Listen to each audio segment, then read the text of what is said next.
Bueno, les damos la bienvenida a las personas que estén viendo este video. Mi nombre es Flor, voy a estar moderando la charla hoy. Vamos a estar presentando el libro de Roberto Benemio. Es El sótano es mío, pero los muertos son tuyos. Estamos acá con el autor y estamos con los chicos de la editorial Santa Guadaña. ¿Se quieren presentar? ¿Qué tal, Flor? ¿Cómo estás? Bueno, nada, yo soy Gonzalo Ventura, cofundador de Santa Guadaña y de La Fosa. Nada, ¿Qué tal, Flor? Yo también. Yo soy Martín Blanco y también cofundamos Santa Baña con Gonzalo y bueno, estamos tirando para adelante todos los proyectos que se puedan. ¿Rob?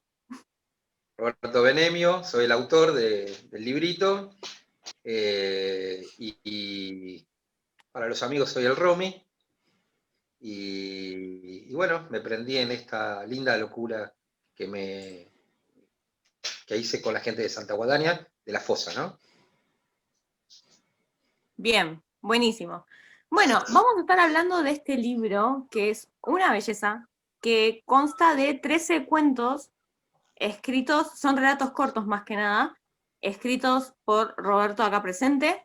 Vamos a charlar un poquito de lo que es este libro, que justamente en el momento en el que estén viendo esta presentación, este libro ya está disponible, lo pueden encontrar en De la Fosa Horror Shop y otros medios de venta que van a poder encontrar en la descripción de esta presentación.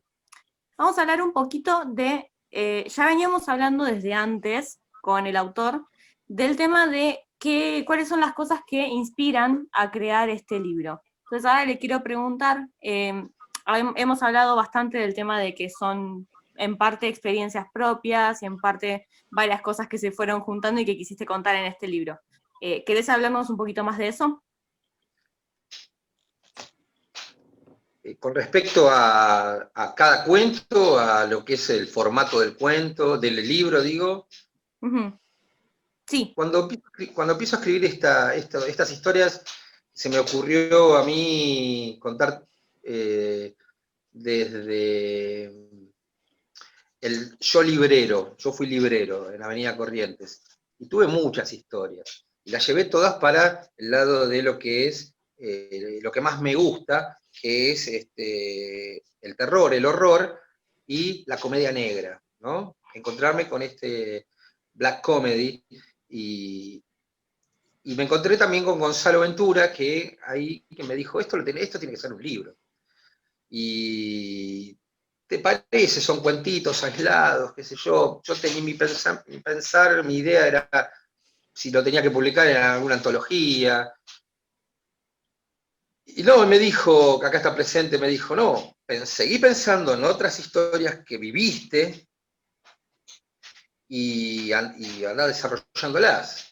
Y así fue, lo que te decía, que bien vos lo sabés, tiene una estructura que es dentro del mundo, dentro de la estructura de este libro, el principio y el nudo es real, es lo que me pasó a mí. Y cambió el clímax y en el desenlace, por supuesto. Uh-huh.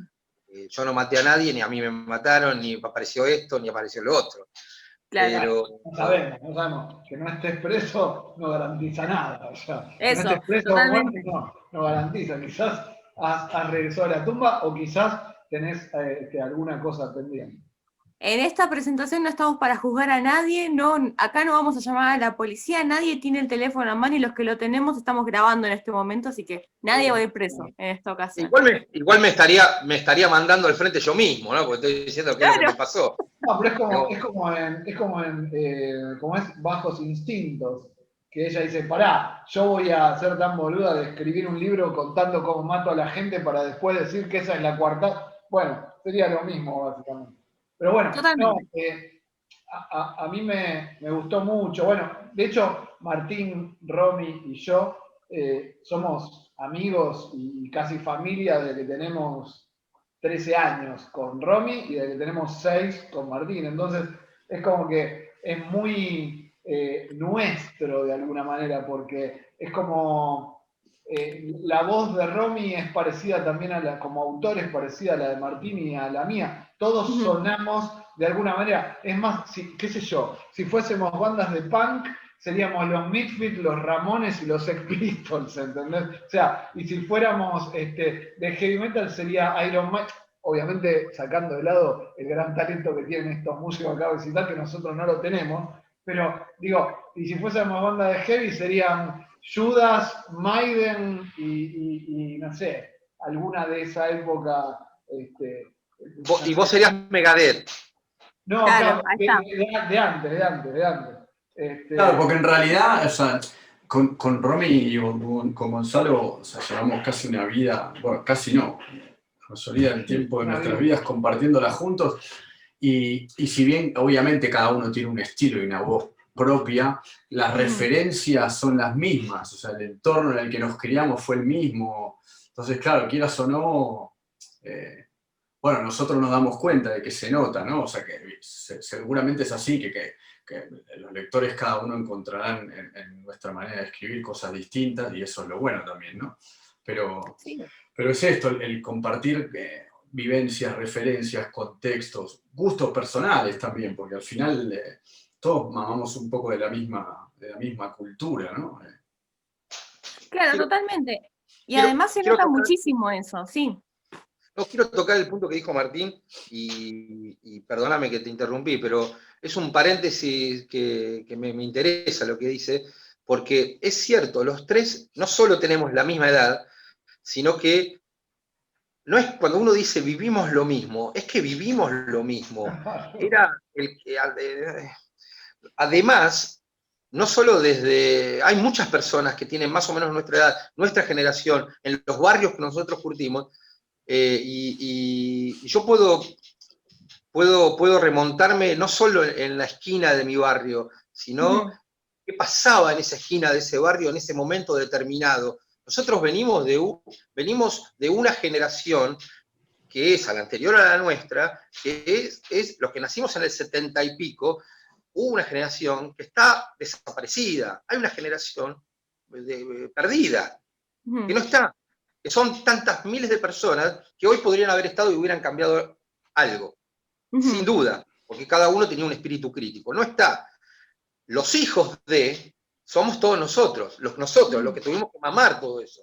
Y yo creo que es una generación podrida, es una generación que nos tuvimos que renacer de un pantano, donde es y no es, pero explotaba todo, donde había en cada barrio, había tribus de verdad urbanas, y donde no decía que era una tribu urbana, no lo decía. Es eso, yo rescato un montón esta apreciación, esta definición que siempre trae Rob, que es esto, ¿no? Que somos los hijos de la generación desaparecida y somos como una especie de generación podrida, que nacimos y ya estaba todo mal, o sea, además ni siquiera había esperanzas porque los que las habían tenido y habían vislumbrado otra realidad, habían perdido. Y nosotros éramos los hijos de esa guerra perdida, una generación medio podre, en la que nos enganchamos fácil con el heavy metal, el punk rock, toda esa cosa del horror. Vivíamos en familias bastante disfuncionales, todo era un quilombo. Bueno, nada, y somos producto de eso, más allá es lo que decían los dos, ¿no? O sea, sí, tenemos muchas cosas en común porque vivimos lo mismo. Y suena, bueno, vivimos lo mismo que cualquiera de más o menos 45 años, pero no, en realidad vivimos lo mismo porque estábamos todas las semanas juntos, todos los fines de semana juntos, íbamos a los mismos recitales, íbamos a los mismos bares y nada. Tocábamos juntos, claro, tocábamos juntos, o sea, es como realmente vivimos muy juntos y esto se nota porque tenemos como muchas cosas en común, a pesar de que, como bien dicen, tenemos voces diferentes y no nos parecemos en muchas cosas, también nos parecemos en muchas otras y hacen que nuestros textos tengan una voz similar, o no sé si una voz similar, pero hay algo que suena en los tres. O sea, hay algo que suena casi de la misma manera en los tres y lo podés leer fácilmente, digamos. Y además creo que tuvimos suerte con una cosa, o sea, agarrando todo esto que estábamos comentando de los que nacimos en la mitad de los 70, es que tuvimos una suerte, que es que en el 89, o sea, volvimos a la democracia en el 83, pero claro, las cosas no pasan de un día para el otro. En el 89 teníamos 15, o sea, empezamos a vivir la adolescencia en los 90. Los 90 en Argentina, no sé si en todo el país, pero en Buenos Aires fueron lo más. O sea, la magia que había en los 90 fue increíble. Y además, en un punto tuvimos la suerte de ahorrarnos esos 5 o 6 años de transición entre que el país salía de la dictadura e intentaba volver a una cierta normalidad, apertura, a que pudieras tener acceso a un montón de cosas.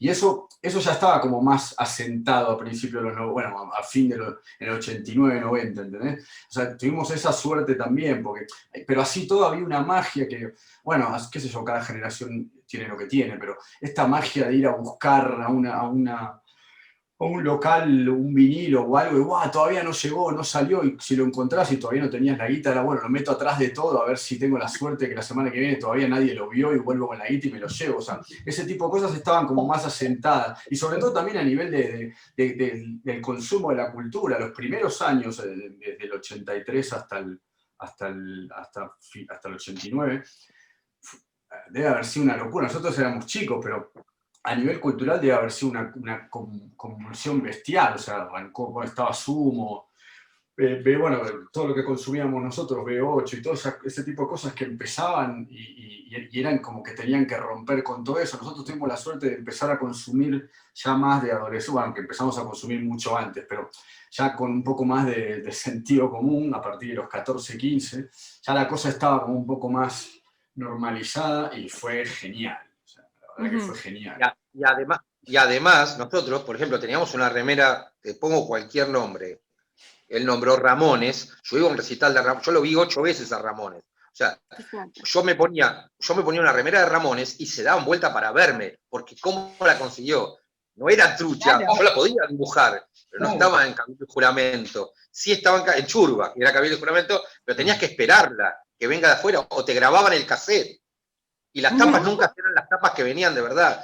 Había un montón, era un universo mágico, que así todo, empezaba también el 92, 93 con el caso Bulacio, nuevamente el gatillo fácil, pero nosotros como adolescentes, en una democracia nueva, donde estaba todo confuso y donde sí, la racia, a nosotros nos levantamos por andar en el skate, por tocar un recital, pero no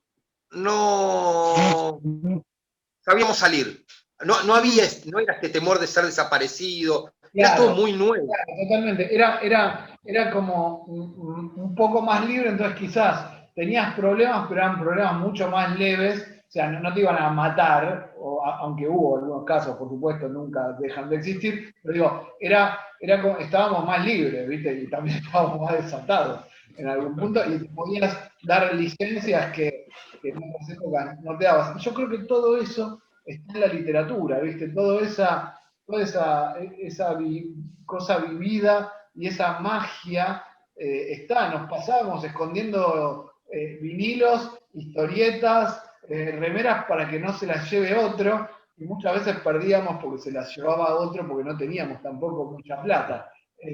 Nada, era hermoso en algún punto y se disfrutaba, y creo que eso está en nuestra literatura. Hasta Cromañón. Hay un antes y un después de Cromañón en todos los puntos de vista. Las cuevas que nosotros conocíamos como cuevas alternativas desaparecieron. No hubo más. Todo eso nos tocó en un momento muy lindo de la vida, que es la adolescencia y la juventud. O sea, nosotros, si bien veníamos de una generación perdida y fuimos lo podrido, necesitas algo podrido para que renazca en otra cosa. ¿No? Y ahora lo que les toca a los chicos que vienen, ¿no? Totalmente. Igual, como ustedes dicen, esto en su literatura se nota un montón y está buenísimo lo que me cuentan porque también tienen como la mejor parte. O sea, yo personalmente no viví estas cosas, pero las conozco por mi hermano mayor, que es el que me enseñó que cuando iba a Musimundo encontraba un CD y me decía, hay que ponerlo atrás de todo. Él era el que me enseñó. Siempre. Es verdad. Ponerse atrás de todo que después venimos y lo compramos, ¿viste? Así. En la Tower Records, claro, claro. Claro, totalmente. Bueno, así que esas cosas las conozco, las entiendo y también se ve mucho en la literatura de cada uno y como dijeron ustedes, como dijo Martín, como dijo Gon, se nota muchísimo las similitudes dentro de la literatura de cada uno de ustedes.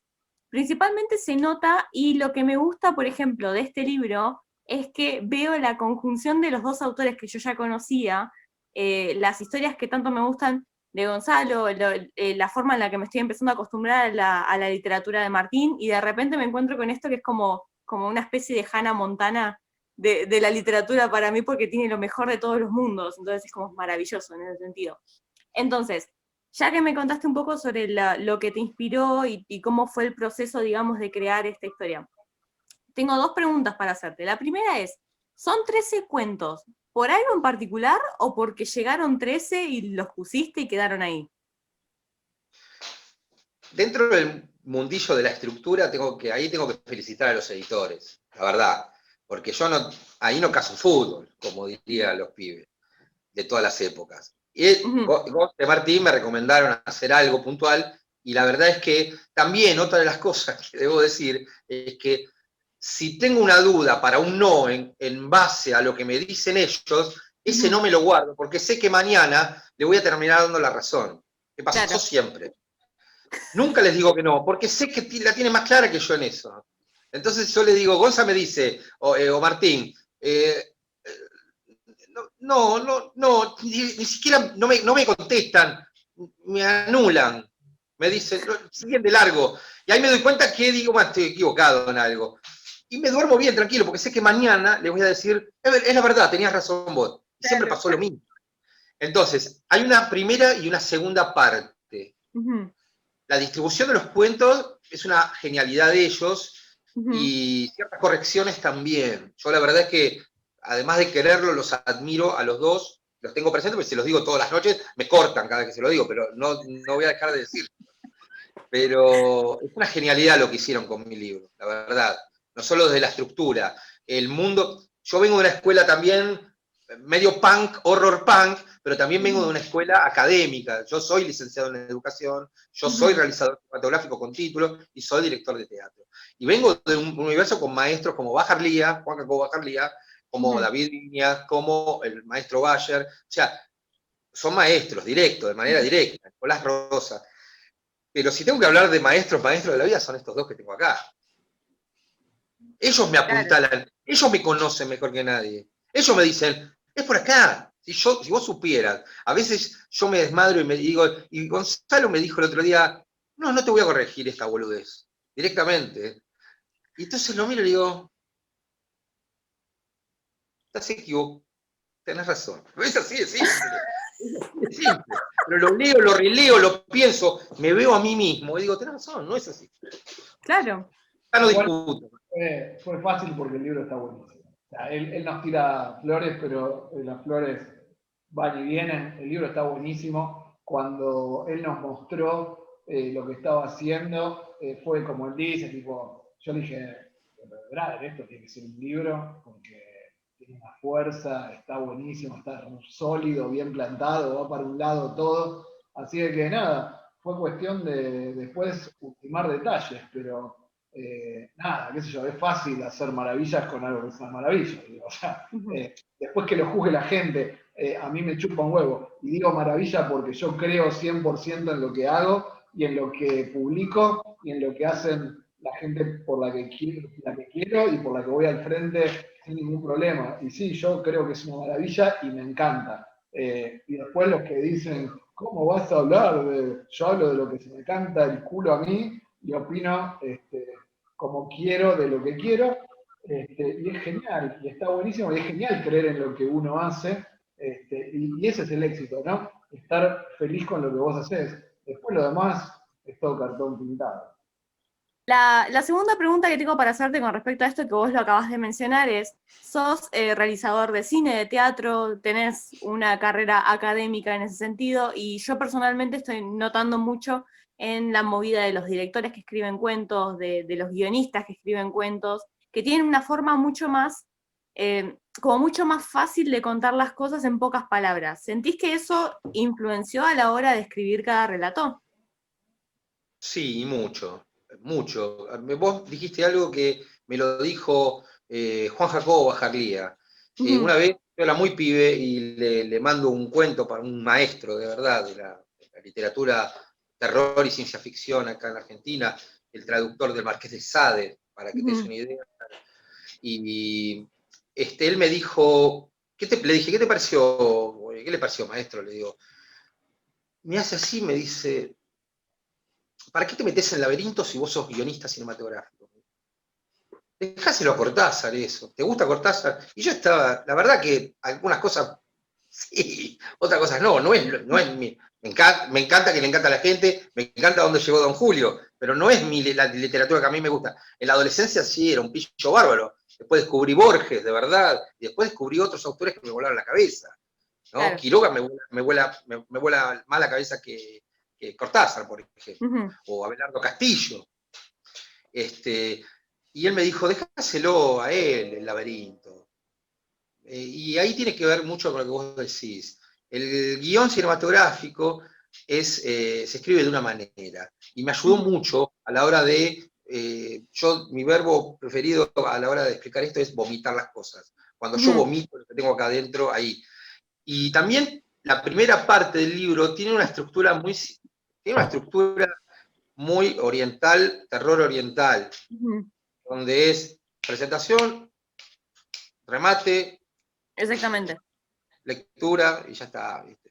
Y tiene mucho de eso. La segunda no, la segunda hay en un cuento, en un hardboiled, hay una especie de novela negra hecho cuento, que es lo que anticipo mi estilo real de lo que va a ser mi novela, que me lo van a editar los chicos sin duda. Sí, Pero bien. ya lo vas a Sí, leer esa parte. justamente sí, obvio, obvio, definitivamente. Pero sí lo que estoy notando mucho es eso. O sea, yo estudio cine, pero es muy amateur lo mío. Y noto mucho esa diferencia entre la persona que por ahí escribe porque escribe y la persona que tiene ese rasgo académico, que también me pasa mucho con lo que hace Gonzalo, que también tiene esa forma de crearte un universo en pocas palabras que llega mucho más allá de lo que nos imaginamos o de lo que puede llegar la imaginación. Me parece muy complementario y en especial en el tipo de literatura que hacen, porque, por ejemplo, voy a tirar un ejemplo que es uno de los cuentos que leí hace muy poquito, que es Solo las ratas podían escuchar. Hay algo en ese cuento que creo que de otra forma, si hubiese sido contado por otra persona, no hubiese llegado tan a meterse tan en la sensación de cada uno, ¿no? Porque yo lo terminé de leer y ahí pausé y dije, basta, por ahora voy a dejar acá. Así que siento como que sí, como que tiene mucha influencia. Igual me gusta preguntarlo por las dudas, porque yo por ahí estoy flasheando yo. Tiene mucha influencia y siento que la forma en la que cuentan estas cosas es principalmente como tan concisa que es algo muy del cine, me pareció. Hablaste mucho también de que esto es muy de tus experiencias como librero, vos trabajabas de esto y esto también es lo que incentiva también a que las historias casi todas comiencen con alguien que trabaja dentro de una librería. Eh, ¿Hay alguna historia que te haya quedado afuera? ¿Hay alguna historia que te hubiese gustado contar de tus años como librero que te hubiese gustado meter en el libro que por ahí quedó afuera porque te olvidaste o porque pensaste que podías explotarlo un poco más? Hay historias que quedaron afuera, pero nada queda afuera. Si no entra acá, entrará en otro lugar, en otro terreno. También hay mucho consejo de parte de ellos. Ujú, Esto no, esto traelo, esto déjalo. Este cuento está bárbaro. Hay un cuento que quedó fuera, el de Parque Centenario, Gonza Martín, que a mí me encantaba. Era un cuento de la hostia. Pero ujú. bueno, quedó fuera significa, no lo voy a tirar a la basura. En algún No, obvio. momento estará. Por ahí se lo lleva a una antología de los chicos, o por Ujú. ahí me lo quedo, qué sé yo. Pero mi computadora estoy tratando de que no quede nada para cuando me vaya de esta vida. Hay que publicarlo. Esto lo aprendí también, lo aprendí. Y lo que vos decías con respecto a la novela de Gonzalo, o los cuentos de Martín, o mis cuentos, entiendo también que hablo por mí, pero sé que ellos también lo piensan. cuando uno habla de estructura no es solamente lineal, Ujú. uno puede contar una historia a nivel argumental o tramal, ¿no? La historia está sujeta a un montón de otras estructuras, que es la estructura actancial, y la Ujú. estructura conflictual, y la estructura, entonces, paramétrica, pero cuando uno habla de línea, estructura actancial, habla de los Ujú. personajes. Cada personaje en una historia nuestra es protagonista en otra, aunque no sea protagonista en otra. Te quiero decir, Ujú. es tan importante que tiene el personaje sin impacto. Es muy importante cada personaje. No está al azar, no está hecho a nivel, nada está improvisado. Estábamos hablando de el tema de la influencia de lo de ser guionista, lo de ser director, estar en el teatro, en el cine, con el tema de la simplicidad de la forma en la que está escrito cada cuento, que a mí me resulta como mucho más fácil, mucho más orgánico y mucho más natural enfocarme en lo que está pasando en cada cuento. Y Martín quería decir algo. A mí me da una sensación, supongo que, bueno, quizá alguna vez lo comentamos con los chicos, pero la realidad es que independientemente del bagaje que tenga cada uno y con el estilo y la voz propia que ya habíamos hablado, me parece que los tres tenemos algo, o sea, los tres no tenemos algo, que es complejo de literato intelectual. O sea, esta cosa de, y eso yo lo odio como lector, básicamente, esta Ujú. cosa de ir a buscar el cuarto sinónimo de una palabra para que la gente diga, qué bien que suena esta palabra. No, o sea, si el personaje tiene que ir a cagar, va a cagar, no va a aflojar los esfínteres. Y eso a Ujú. veces se nota, pero de verdad que se nota a veces. O sea, estás leyendo libros y decís, ¿qué me está diciendo? Y A lo encima, mejor los esfínteres ya los tenía aflojados de antes. claro, no Entonces, hace falta. Claro. No, pero viste, es como esta cosa que a mí me da la sensación que tiene que ver un poco con eso. El otro día justo estaba comentando con un amigo, también hablando de escritura, que también muchas de estas cosas tienen que ver con los prejuicios de los mismos escritores. Una vez Ujú. también lo hablamos con Gonza, esta cosa de que a veces estás leyendo el libro de alguien que vive no sé, da igual, voy a decir cualquier cosa, en Sarandí o en Zaragoza, y te escriben una historia de Jack que vive en Manhattan, o sea, no hace falta, ¿entendés? O sea, y eso me parece que es prejuicio del escritor, de suponer que si hablas de Jorge el verdulero de tu esquina, la gente va a decir, no, qué historia de mierda. O sea, lo que importa es que la idea sea buena y que esté bien Ujú. contada. Da igual, lo otro es como muy, me suena como a snob y como lector Ujú. me rompe mucho los huevos, muchísimo. Está, Eso, está to- eso y buscar la palabra más como rara para que alguien diga, uy, a ver esta palabra, o sea, eso te saca de la historia. A mí, por lo menos como lector, me saca de la historia, no hace falta. Claro. sí, Estás tocando un punto que se están perdiendo, estos escritores o personas, se están perdiendo un recurso. Uno cuando escribe utiliza recursos.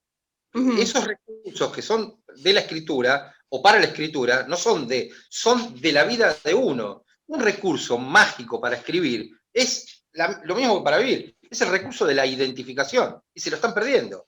La Ujú. identificación puede ser directa o indirecta. Carlos, el verdulero de la vuelta, si le pasa a Carlos, ojo, me pasa a mí. Claro. Si le Ujú. pasa a Jack en Londres, estás muy lejos. totalmente. Totalmente. Yo en eso siempre fui absolutamente inflexible y desde que tomé conciencia de a dónde quería apuntar y qué quería transmitir, no pude dejar afuera la enorme enseñanza de un escritor enorme para mí, Bukowski, que siempre decía, los intelectuales son los que dicen cosas simples de manera complicada y Ujú. los artistas son los que dicen cosas complicadas de manera simple. Básicamente es eso, más esto de contar las historias de uno. Tiene que haber una verdad en la literatura. Si no hay verdad, no hay nada, y eso es justamente lo que la gente abraza o tira a la basura. Vos podés estar hablando de marcianos de Andrómeda, pero le tenés que poner tu verdad. Y tu verdad tiene que ver con la historia que querés contar, hacerte cargo, bucear en el interior y poner las cosas que te pasan. Y está bueno también no contar esta historia de Jack en su goleta en 1862, porque la verdad es que es una gran mentira. sea, es preferible contar nuestras historias de nuestro lugar con nuestra visión que inventar cosas que no... O sea, escribir es mentir con tu verdad, ¿sí? Ujú, Y eso se nota, o sea, cuando estás mintiendo pero con la verdad de otro, se nota. Ahora, cuando estás mintiendo con tu verdad, porque la literatura es ficción, bueno, ahí es verdadero, ahí es honesto, y ahí hay como una especie de comunión ujú, entre lector y escritor, y se produce esta magia, ¿viste? Esta invocación. Vos invocás y le cae directamente al lector, no es una invocación falsa, vos invocás a ese demonio que le da la mano, que te vas a acostar con él, entonces se lo llevás al lector directo, ¿viste? El demonio ya ni toca el timbre, abre la puerta, entró y se sentó al lado tuyo a hablar, porque es mi demonio y yo lo conozco y es mi mentira más verdadera.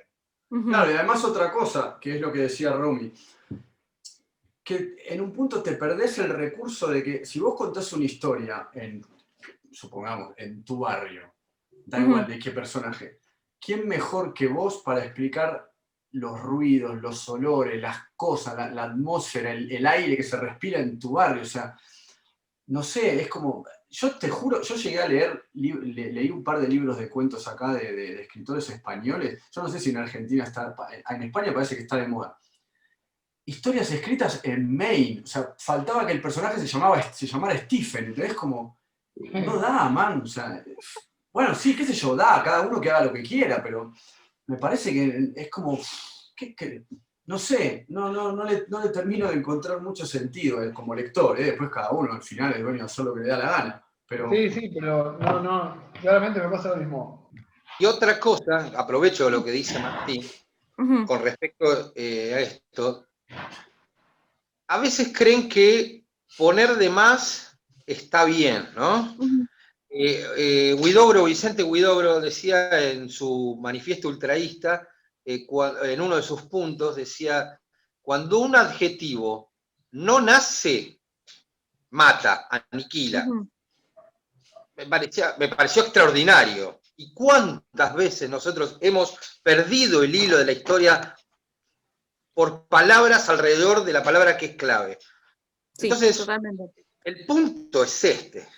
No hay que perderlo. El foco es este. Una de las cosas que le digo a mis alumnos a veces es, vos querés generar terror, querés generar miedo, o a los de comedia Ujú, le digo, querés generar que se ría la gente, o que se cague todo, listo. ujú. Primero, generá atención. Si no generás atención, nunca vas a llegar al punto.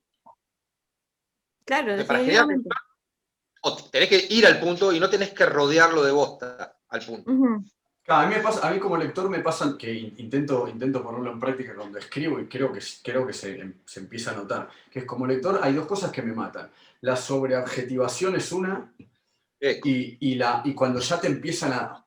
O sea, a veces lees cosas y, y las descripciones son... O sea, deja que me lo imagine, si no me pongo una peli. O sea, justamente la magia del libro es que me des las cosas puntuales y más importantes como para que yo me cree ese universo. No sé, si vos vas a contar una historia de unos adolescentes en una clase de secundaria, todos estuvimos en una clase de secundaria, deja que me imagine la mía, no me cuentes la tuya, tirame 3 o 4 claro. puntos. Es lo mismo que, o sea, odio cuando como lector me encuentro con cosas, odio cuando me describen la ropa de un personaje, porque salvo que sea importante para la trama, los personajes se Claro. cambian. ¿Qué me vas a describir la ropa todos los días cuando supuestamente se cambia de ropa? Es como, no sé, y me pasó un Bueno, montón de veces, ¿entendés? Como, ese es un recurso que se utiliza demasiado hoy en día, el recurso de tengo que llenar páginas, entonces te cuentan hasta de qué color son las medias y cómo tienen los dibujitos de cupcakes y de hamburguesitas con caritas felices, solamente para llenarte una página. claro, pero eso es Que otro prejuicio también, porque si te fijas de esta cosa de que si es gordo el libro es mejor. exactamente, El club de la pelea, el libro de Palahniuk del club de la pelea es es así, o sea, cortito. es súper Sí, corto. sí, sí, sí, totalmente. Snuff es otra pedazo de novela de Palahniuk y es más corto todavía. Ujú, Carrie sí, es sí. súper cortito. O sea, no hace falta. Boris Vian tiene obras que son así. Escupiré sobre tu tumba es un librazo y es así.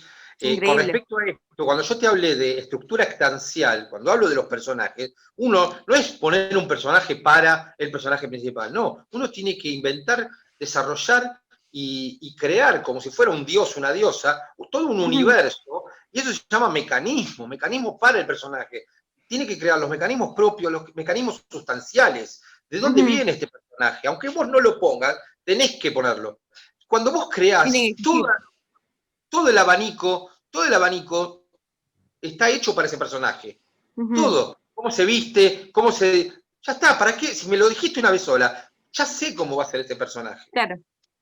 Y que justamente hay muchas partes en las que, por ejemplo, mismo como estábamos hablando del tema de la longitud de los libros, pasa muchísimo la movida de que tenés un montón de personajes que aparecen y hacen un cameo, es como, la mamá de tal, o la prima de tal, o la vecina que tocó timbre. Y después decís, ¿y para qué mierda está? O sea, ¿qué me está sumando a la historia? Acabo de confesar lo poco que me gustó 3 días. Bien. Acabo de decir, Bueno, chicos, tengo que confesar algo. te voy a dar más plata, Flor, pero seguí diciendo que... Como todavía no le llegó el cheque, como no le llegó el cheque todavía. Se perdió en el correo, chicos. No, bueno, justamente algo muy importante para destacar de este tipo de cosas, y más que nada, principalmente del colectivo editorial, es que ningún libro pasa las 300 páginas. Ningún libro de la editorial tiene más de 300 páginas. Y eso es algo que está muy bueno también a destacar, porque uno dice, un libro de terror, todos estamos acostumbrados a las 1200 páginas que escribe Stephen King. Y es como, no, tranquilamente se puede hacer una historia de terror en tan pocas palabras, y creo que el colectivo editorial lo logra de una forma que es muy, muy interesante. Que, o sea, yo veo un libro así, que tiene menos de 110 páginas, tiene esto, y o sea, yo sé que igual lo voy a disfrutar, lo voy a pasar bomba, que de hecho lo estoy pasando bomba con este libro. Es interesante también mostrar eso, ¿no? Dar énfasis en el tema de que, del punto de vista de algunos autores que te pueden hacer una historia con pocas palabras. Eso me parece súper importante. Que en general, así como estábamos hablando del tema de que está ese cliché de si el libro es grande, tiene 500 páginas, lo vas a disfrutar. Y no, la verdad que no. La verdad que no. No, y Tirar el libro en creo que también tiene que ver con una dinámica de haber transformado en costumbre el contar lo que hay que contar en las páginas en las que hay que contarlas. Porque Claro. siempre lo hablamos con Gonzalo. A mí me encanta Stephen King, tengo como 30 y pico libros en la estantería y lo que me queda por leer. Y me gusta más Joe Hill. Pero lo que me está empezando a pasar con Joe Hill es que se está queriendo parecer demasiado al padre, y las últimas 3 novelas que leí, Nosferatu, Fuego y... ¿cuál es la otra? Y Cuernos no, Nosferatu, Fuego y... Sí, no, pero en Cuernos no me pasa. Digo, en Nosferatu y en Fuego sobre todo, me pasa que sobran 150 páginas. Entonces como... Claro. No hace falta, volvé a lo que fuiste antes, con el traje del muerto, con cuernos. O sea, me parece que está queriendo parecerse al padre. También me imagino que tendrán que ver con decisiones editoriales y eso, sí. Ellos están a un nivel en el que se deben tomar determinadas decisiones en las que no, evidentemente nosotros no estamos, o sea, no estamos en ese escalón. No sé tampoco si es que nos interesa estar en ese escalón, pero a nivel de qué tipo de cosas publicar, pero supongo que tendrá que ver con eso. A nivel de ventas, dale que va, pero... No, más vale, pero digo, supongo que tendrá que ver con eso, que le deben con poner determinadas... demasiadas cláusulas también. Claro, supongo que debe tener que ver con eso. Lo que pasa es que a mí me da, por lo menos como lector, me leí todos los libros de Joe Hill, me da la sensación de que no se siente tan cómodo como el padre en ese sentido, porque hay como, se nota que hay como, o sea, le hubiera sacado 100 páginas y no pasaba nada, al contrario. Pero bueno, justamente eso me parece que es algo que es interesante destacar, que es algo que yo siempre digo lo mismo. Hay muchas veces, por ejemplo, que cada vez que yo recomiendo un libro del colectivo editorial es como, pero es cortito. Y es como, sí, realmente es cortito y vas a disfrutar una historia que tiene pocas páginas. O sea, a mí me ha pasado de leerme 3 o 4 libros de La Fosa en un día. Inclusive dame 1 hora más y ya lo termino, estoy a la mitad, o sea, no... Sí, en realidad yo creo que es eso. Las historias tienen que durar lo que tienen que durar y listo. Uy, ahí viene un gato negro y esto... ¡Uy, gatito! Un gato negro, listo, cagué. Esto es buenísimo. Bueno, este Esparca quiso aportar a la presentación del libro. Está muy bien. Las historias tienen que durar lo que tienen que durar. Si son 500 páginas, que sean 500, y si son 113, que sean 113. O sea, Claro. nada, y es indistinto la cantidad de páginas que tenga con lo buena o mala que puede llegar a ser. Hay de todo en la línea del sentido. Claro, es que eso puede también ser un prejuicio del lector de lo que comentabas vos, Flor, que la Claro. gente igual puede decir, es cortito, sí, ¿qué tiene que ver que sea cortito? O sea, Claro. los libros, yo tengo los libros de Borges de acá, o sea, los libros de cuentos que publicó Borges eran así, y de Borges, o sea, Claro. es como... Claro. Los temas de los sí, Ramones también son cortitos. Y claro, ponete al lado sí. del parlante y te voló la cabeza. Sin tener la intención de compararnos con Borges, obviamente, pero en cuanto a No, por la... supuesto, somos mucho más jóvenes. Bueno, estamos vivos. Claro, pero no sé, Y ven, no... Es esa la historia, ¿entendés? Como no... El tema, acá lo que tiene que predominar es el contenido. ujú, Yo lo puedo desarrollar. Si la estructura, a veces me dicen, pero está bien que me lo digan, porque hay gente que no entiende. A mí me preocupa cuando hay gente que me dice, por ejemplo, no, yo no pienso en la estructura. O hay gente que me dice, y es escritor o escritora. O hay gente que me dice, no, yo no pienso en esto que me estás diciendo de estas 500 hojas que hay que meter, los personajes, si son personajes principales, secundarios, terciarios. Todo tiene que ver, no lo inventamos nosotros. ujú. Nosotros podemos intuir un montón de cosas. ¿Estás inspirado? No, no tiene que ver con la inspiración. Nosotros trabajamos de esto. Nosotros ya, yo tengo que escribir tantas horas, así como el guitarrista toca de tantas horas por día. Nosotros, yo por lo menos, los chicos también, yo escribo tantas horas por día. Sí, Entonces, la inspiración me da tanta ternura cuando hablan de inspiración. Es tan adolescente que me da ganas de abrazarlos y darle un beso, ¿no? Al que me habla de inspiración. O sea, sí, por supuesto que hay días que se te ocurren más cosas que otras y hay cosas que te detonan, qué sé yo. Pero inspiración, qué sé yo, sí, no sé, sí. Terminate los cereales, pibe. O sea, tomar el café con leche, tomar la leche y hacer la tarea. Mañana te toca la primaria, de vuelta. es que si yo tengo que pensar en la inspiración, no hubiera escrito. Porque vos por ahí conocés esto, pero yo en mi computadora tengo 5 libros más, te quiero decir. Y además los trabajos que tengo que hacer para afuera, y además para los clientes, o para alumnos, o para esto. Uno escribe porque es mi trabajo, ¿no? Entonces, cuando me hablan de esto, de ¿por qué no haces un cuento? Che, da para novela. No, porque si no lo hubiera hecho una novela. Él escribe, él me presenta en este libro, en el prólogo. Y Sí. la verdad es que es un tema aparte, porque cuando me lo mostró, nada, fue maravilloso, se me puso la piel de cerdo, no más que de gallina. Pollo. Bueno, pues estoy gordo, él dice obvio, pero bueno. No, de pollo, de pollo. Ah, de pollo. ¿Cómo voy a decir obvio? ¿Cómo voy a decir obvio? La La piel mala de tecnología. hipopótamo. Vamos a echarle la culpa a la mala tecnología, pero sí, me parece que es muy interesante esto que me están contando, principalmente porque también se nota la dinámica que tienen ustedes, porque, o sea, hay muy pocas personas que puedan llegar a trabajar con los amigos sin sacarse los ojos antes, y creo que eso es muy importante también a la hora de evaluar un libro y ver la dinámica y tipo que el editor sea el que le hace la intro al libro y que hable también del autor, está buenísimo. Hablando de todo esto, me gustaría saber cuál es el cuento favorito de cada uno de ustedes de este libro.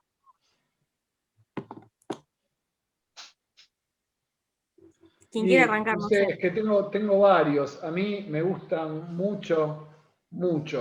Pero te puedo decir El infierno del Dante, El amor marca pasos, la criatura del mar, que no me acuerdo ahora exacto el título. Me gusta mucho El veneno, La reina, no sé, hay un montón que me gustan mucho, el libro rojo, no sé, no tengo un favorito, me gustan mucho varios. El encanto de lo inesperado. El encanto del inesperado, ese me encanta. Yo me acuerdo que claro, lo leí hace un tiempo cuando estábamos casi corrigiendo y leyendo todo, y no me acuerdo de todos ahora, pero me acuerdo que cuando leí todo el libro, El infierno de Dante y el de las ratas fueron los que más me gustaron. O sea, me gustó todo el libro. Me pasó lo que habíamos comentado con Gonzalo cuando Romy nos pasaba las cosas, es que es todo muy, o sea, más allá de las historias que se pueden haber quedado afuera, es todo muy compacto, o sea, tiene una razón de ser el libro, ¿no? O sea, se nota que no es esta cosa de, bueno, hagamos una ensalada de cuentos que logré el otro, logré juntar 13 y venga, va, meter una tapa y vamos a darle para adelante, ¿sabes? En ese sentido, todo está muy cohesionado. Sí. Tiene un sentido, tiene dos partes claramente diferenciadas. Nada, me parece que está buenísimo. Yo hablando de esto del cine es como el continuado, ¿no? Que cuando íbamos al cine continuado, cuando éramos chicos, nos pasaban 3, 4 películas que tenían que ver.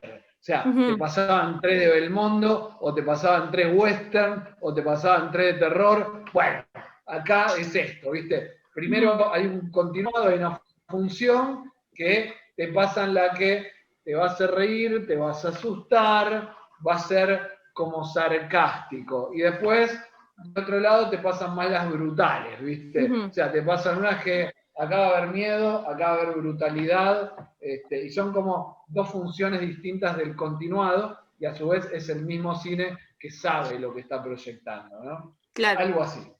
Perfecto. Sí, de hecho, en un punto me hizo acordar a Sábados de Superacción. Cuando nosotros éramos chicos, Flor, existía algo que se llamaba Sábados de Superacción, que creo que era en el 11, que empezaban pasando pelis, no sé, igual tipo a las 4 de la tarde, una cosa así. He tenido la oportunidad de verlos. En un momento hicieron un pequeño regreso y los pude ver, pero... Era genial, porque además era como... Todo tenía una razón de ser. A las 4 empezaban con, no sé, un western. Después te daban una de terror, después una de ciencia ficción, después una de extraterrestre. O sea, sabías perfectamente cuál iba a ser el orden y las veíamos todas. Para. Sí.